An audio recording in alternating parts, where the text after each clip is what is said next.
Hello વિદ્યાર્થી મિત્રો, રાધે રાધે. તો હવે 12મા ધોરણનું રિઝલ્ટ આવી ગયું છે. તો ઘણાને પ્રશ્ન થતો હોય છે કે કોલેજ કરવી કે ડીએલએડ કરવું, શું કરવું, કોલેજ કરવી કે ડીએલએડ કરવું. તો ઘણા મૂંઝવણમાં આવી છે અને ભરતીનું 10 વર્ષનું ભરતી કેલેન્ડર આવી ગયું છે. તો બધાને અત્યારે પીટીસી કરવું કે ડીએલએડ કરવું માટે એમ થાય છે કે નોકરી મેળવવી તો ડીએલએડ પીટીસી કરી લઈ. પણ કેમ કરાય, તો કે તમને ખબર છે, જો તમારે 12 પૂરું થઈ ગયું હોય ને, 12 પાસ હોય ને એ લોકો ડીએલએડ કરી શકે. કોણ કરી શકે? તો કે 12 પાસ વાળા ડીએલએડ કરી શકે. બરાબર. તો આમાં પણ ઉંમર મર્યાદા હોય છે. જનરલ વાળાને કેટલી હોય? જનરલ વાળાને 24 વર્ષ હોય. એટલે તમે આ વર્ષે જ 12 પાસ કર્યું ને તમે પીટીસી કરી શકો એવું નથી. તમારે 24 વર્ષની જનરલ વાળાને ઉંમર પૂરી ન થઈ હોય તો એ લોકો અત્યારે પણ ડીએલએડ કરી શકે. ભલે તમારે ગ્રેજ્યુએશન પૂરું થઈ ગયું હોય, પછી તમને વિચાર આવે કે મારે કરવું છે તો તમે કરી શકો છો. બરાબર. અને આમાં કેટેગરી વાળાને છૂટછાટ હોય છે. કેટેગરીમાં છૂટછાટ હોય છે. કેટલી હોય છે મને નથી અત્યારે યાદ, પણ છૂટછાટ મળે છે તમને ઉંમર મર્યાદામાં. આ તો આપણે જનરલ વાળાને કીધી કે 24 વર્ષથી નાના હોય બધા કરી શકે, પણ મોટા હોય એ ડીએલએડ કરી શકશે નહીં. તો કે ડીએલએડ કરાય કે ન કરાય? તો મારું માનું ને તો ડીએલએડ કરાય. શું કામ કરાય? તમે જો કોલેજ કરવાનું વિચારતા હોય ને, કોલેજ તો હવે સરકારે માન્યતા આપી દીધી છે કે કોલેજ એક્સનલમાં કરો ને, એક્સનલ, અને પીટીસી રેગ્યુલર કરો. તમે સોરી ડીએલએડ લખીએ આપણે, હાલો ડીએલએડ, મને પીટીસી યાદ રહી જાય. ડીએલએડ રેગ્યુલર કરવાનું. શું કરવાનું? રેગ્યુલર. હવે ડીએલએડના કેટલા વર્ષ હોય છે? તો કે તમે ડીએલએડ કરો ને તો કેટલા વર્ષ હોય છે? આપણે આ જ લખી દેવી કે ડીએલએડના કેટલા વર્ષ હોય છે? તો કે 2 વર્ષ હોય છે. 2 વર્ષ હોય. કેટલા હોય? 2 વર્ષ કોર્સ હોય. બરાબર, કોર્સ હોય. જ્યારે કોલેજનો કેટલો હોય? તો કે 3 વર્ષ. 3 વર્ષ હોય. બરાબર. હવે તમે એમ કહેશો કે ડીએલએડ ને કોલેજ બે શું કામ કરવું? તો કે તમે ડીએલએડ કરી લ્યો ને ત્યાં તમારે 2 વર્ષ કોલેજના પણ પૂરા થઈ જાય ને પીટીસીનું પીટીસી થઈ જાય. તો બેય કરાય. જેને કોલેજ કરવાનો વિચાર હોય ને મિત્રો, એણે આ 2 વસ્તુ કરવું. શું કામ? તો કે તમે 1 થી 5માં શિક્ષકોની ભરતીનું ધોરણ 1 થી 5, 1 થી 5 બરાબર, 5માં ભરતી કેલેન્ડર આપી દીધું. બરાબર.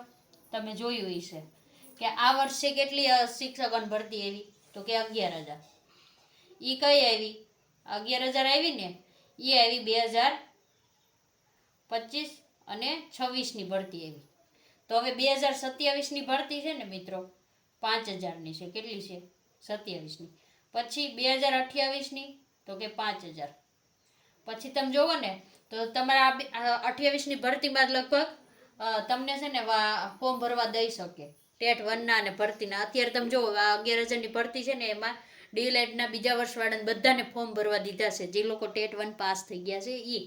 એટલે જો તમારે 2028માં નોકરીવાળું થવું હોય ને તો તમારે ડીએલએડ કરાય, પણ સાથે ટેટ 1 પાસ કરવી પડશે. એટલે 2028ની ટેટ 1 આવે ને એ તમારે ફોર્મ ભરીને પાસ કરવી પડશે. અને તમને જો છેલ્લું સેમેસ્ટર હોય ને તો ફોર્મ પણ ભરવા દેશે એટલા માટે. અને અહીંયા કોલેજ તમારે એક્સનલમાં જ કરવાની છે. ખાલી ફોર્મ ભરો, ઓનલાઈન ફોર્મ ભરો, ઓનલાઈન અસાઇનમેન્ટ આપી દો અને ફોર્મ ભરો એટલે રિઝલ્ટ તમારું પોસ્ટમાં ઘરે આવી જશે. તમને સારી લાગે કોલેજમાં તમે ભરી દો એક્સનલમાં. તો એક્સનલની અલગ પ્રક્રિયા હોય છે હો. પછી આમાં ડૉક્ટર બાબા સાહેબ આંબેડકરમાં તમે કરી શકો છો. બરાબર. Doctor Baba Saheb Ambedkar open university છે ને, એમાં કરી શકો છો તમે. બરાબર. એ માન્ય ગણાશે તમારું. તો તમારે કોલેજની કોલેજ થઈ જાય, ડીએલએડનું ડીએલએડ થઈ જશે. અને જો તમારે સરકારી નોકરી જોતી હોય તો 2 વર્ષમાં નોકરી મળી જશે. તો કે હવે તો કે એડમિશન કેવી રીતે મેળવવું પ્રશ્ન થશે ને. તો કે આ વખતે ઓનલાઈન આવશે. કેવું? ઓનલાઈન જાહેરાત આવી જશે.